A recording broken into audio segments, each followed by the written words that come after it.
स्वाति मालीवाल के साथ केजरीवाल के शीशमहल में जो कुछ हुआ है वो आम आदमी पार्टी के लिए बड़ी मुश्किल खड़ी कर सकता है, क्योंकि यह मामला एक महिला से जुड़ा हुआ है और इस पर हमने दिल्ली की महिलाओं से बात की, क्योंकि अरविंद केजरीवाल दिल्ली की महिलाओं से, दिल्ली के लोगों से कहते हैं उनका बेटा है अरविंद केजरीवाल। तो दिल्ली की महिलाओं की क्या राय है इस पूरे मामले पर, आपको सुनाता हूं। मेरे पास शक्ति नहीं है बोलने के लिए, क्या बोलूं, वो तो उनको बोलना चाहिए पर पता नहीं, या फिर पॉलिटिक्स, कुछ नहीं कह सकते। ऐसा किसी भी महिला के साथ नहीं होना चाहिए, चाहे वो कोई मंत्री है चाहे मंत्री नहीं है, चाहे वो किसी के घर में काम कर रही है या कहीं भी कुछ भी कर रही है। सॉरी तो बोलना चाहिए था, महिला के साथ ऐसे कर लिया है तो जरूर इन्होंने सॉरी बोल के इलेक्शन के टाइम पे जरूर बोलना चाहिए था। डेफिनेटली अगर इतनी बड़ी बात हुई है, बिकॉज स्वाति जो है वो अपने पार्टी को रिप्रेजेंट करती है, उनके पार्टी को डेफिनेटली कोई ना कोई एक्शन लेना चाहिए। डर बैठ गया है हमें कि हमें भी कहीं बुला के अपने पिए या अपने दाहिने हाथ या बाइने हाथ से मरवाई ना दे हमें। जो भी आप औरतों के साथ अन्याय कर रहे हैं ना, वो आपका ज्यादा दिन नहीं चलेगा, क्योंकि औरतें सहना नहीं जानती। आज वो औरत नहीं है जो सह जाएगी, आज वो सड़कों पे उतर जाएगी, आज वो लड़ जाएगी। और यही संदेश है मेरा तो फिलहाल अभी। जब वो अपने ही राज्यसभा की लेडी के साथ वो ये कर सकते हैं, सांसद के साथ अपने ही वहाँ पे सीएम हाउस बुला के, तो हम कैसे सुरक्षित हो सकते हैं? हम तो उनके लिए कहीं पे वैल्यू रखते ही नहीं है ना, हम तो आम इंसान है, आम इंसान को तो वो कुछ भी नहीं समझते। इन्होंने सीसीटीवी कैमरे लगाने की भी बात बोली थी, जो कि आज तक किसी गली मोहल्ले में हमने तो लगा हुआ नहीं देखा। तो क्या फायदा है ऐसे फ्री की बिजली, पानी और ये सब देने का? स्वाति मालीवाल केस में तो आम आदमी पार्टी फंसी है, लेकिन आम आदमी पार्टी एक और संकट से घिरी हुई है। ईडी की चार्जशीट जो है, जिसमें पूरी आम आदमी पार्टी फंस सकती है, वो आज सुप्रीम कोर्ट में कहा जा रहा है डाल दी गई है। आज अरविंद केजरीवाल को लेकर कोर्ट से दो अपडेट है। पहला अपडेट तो यह है कि सुप्रीम कोर्ट ने केजरीवाल की गिरफ्तारी को अवैध बताने वाली याचिका पर अपना फैसला सुरक्षित कर लिया है। केजरीवाल ने ईडी की गिरफ्तारी को सुप्रीम कोर्ट में चैलेंज किया था, लेकिन दूसरी तरफ शराब घोटाले के आरोप में आज ईडी ने केजरीवाल के खिलाफ एक और चार्जशीट दिल्ली की राउज एवेन्यू कोर्ट में पेश कर दी। इस चार्जशीट में ईडी ने केजरीवाल के साथ उनकी पार्टी यानी आम आदमी पार्टी को भी आरोपी बनाया है, ऐसा दावा किया जा रहा है। राजनीति के इतिहास में ऐसा पहली बार हुआ है जब किसी पॉलिटिकल पार्टी को ही मनी लॉन्ड्रिंग के केस में आरोपी के तौर पर शामिल कर लिया गया हो। अब इस चार्जशीट पर कल यानी 18 मई को सुनवाई होगी। यानी यह पूरा मामला जो है केजरीवाल के लिए मुश्किलें खड़ी कर सकता है और केजरीवाल की मुश्किलें कम होती हुई नहीं दिख रही हैं, नहीं लग रही। लेकिन अब सवाल है कि यह बात तो केजरीवाल की हो गई, लेकिन देश की राजनीति में क्या चल रहा है, चुनावों में क्या चल रहा है? पाठशाला में अब अगली क्लास। गांधी परिवार के घर में अमित शाह ने दे दी तकड़ी चोट। मुंबई में पीएम मोदी वर्सेस ऑल की जंग में कौन भारी दिख रहा है? पीएम मोदी का आदेश। सीएम योगी अब राहुल और अखिलेश को ट्यूशन पढ़ाएंगे क्या? लोकसभा चुनाव की सारी बड़ी खबरों का अब कंप्लीट चैप्टर खोलते हैं।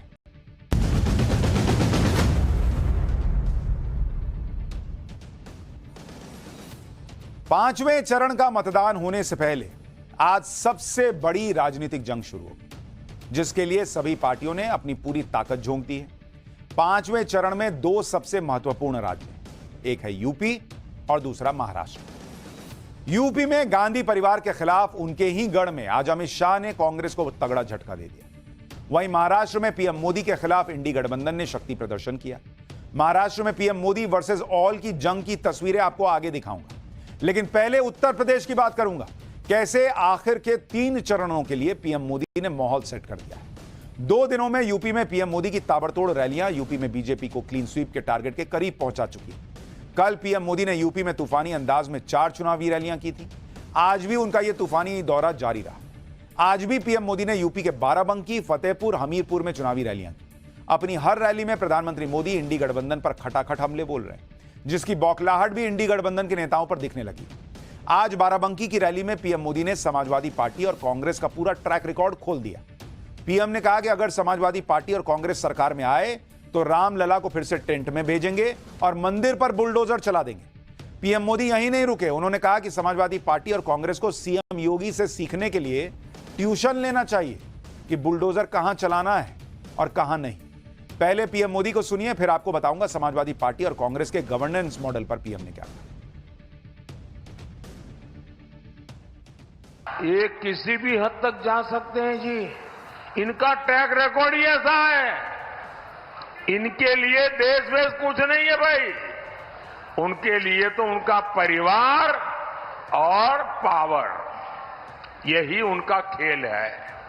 सपा कांग्रेस वाले सरकार में आए तो रामलला को फिर से टेंट में भेजेंगे और मंदिर पर बुलडोजर चलवा देंगे। क्या योगी जी से यही सीखना है क्या?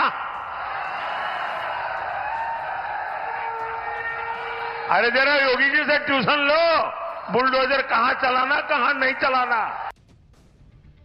बाराबंकी की रैली में पीएम मोदी ने कांग्रेस और समाजवादी पार्टी के गवर्नेंस मॉडल पर भी सवाल उठाया। कहा कि जब ये दोनों पार्टियां सत्ता में आती हैं तो आतंकवादियों को खुली छूट मिल जाती है। सुनिए एक बार इसको, फिर बताऊंगा अमेठी रायबरेली को लेकर पीएम मोदी ने कैसे कांग्रेस पर बड़ा हमला बोला। जब सपा कांग्रेस सत्ता में आती है तो आतंकवादियों को खुली छूट मिल जाती है। और सपा का तो सिद्धांत ही रहा है, उत्तर प्रदेश का बच्चा बच्चा जानता है, उनका तो गवर्नेंस का मॉडल ही था, one district one mafia. UP में इन दिनों रायबरेली और अमेठी सीट की खूब चर्चा हो रही है। इन दोनों सीटों पर भी 5वें चरण में 20 मई को वोटिंग है। अमेठी और रायबरेली को कभी गांधी परिवार का मजबूत गढ़ माना जाता था, लेकिन कांग्रेस की हालत यह हो गई है कि इस बार गांधी परिवार का कोई भी सदस्य अमेठी से तो चुनाव लड़ नहीं रहा और रायबरेली में राहुल गांधी चुनाव लड़ रहे हैं, तो ऐसा लग रहा है जैसे कांग्रेस ने पूरा जोर रायबरेली सीट को बचाने में लगाया हुआ है। इसी का जिक्र आज पीएम मोदी ने भी किया। पीएम ने कहा कि यूपी में पूरी कांग्रेस परिवार की इज्जत बचाने में लगी हुई है। रायबरेली का नाम लिए बिना पीएम मोदी ने क्या कहा है वो सुनिए, फिर इसकी वजह भी बताता हूं आप।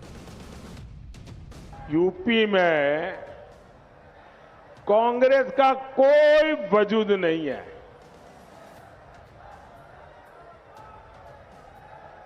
पूरी कांग्रेस परिवार की इज्जत बचाने में लगी हुई है,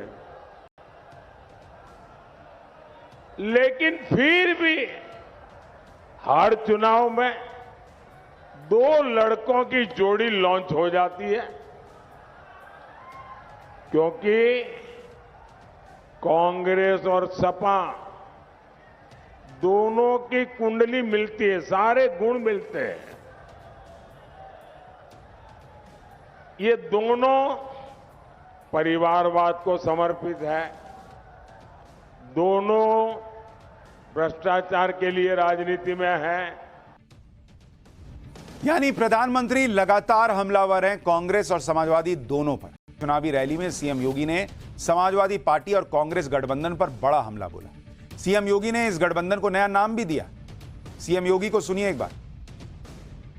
कहा संपत्ति का सर्वे करेंगे और फिर कहा कि जो उनके बाप दादों की संपत्ति होगी उस आधी संपत्ति, उसमें से आधी संपत्ति हम ले लेंगे और फिर कांग्रेस और समाजवादी पार्टी के गुंडों को बांट देंगे।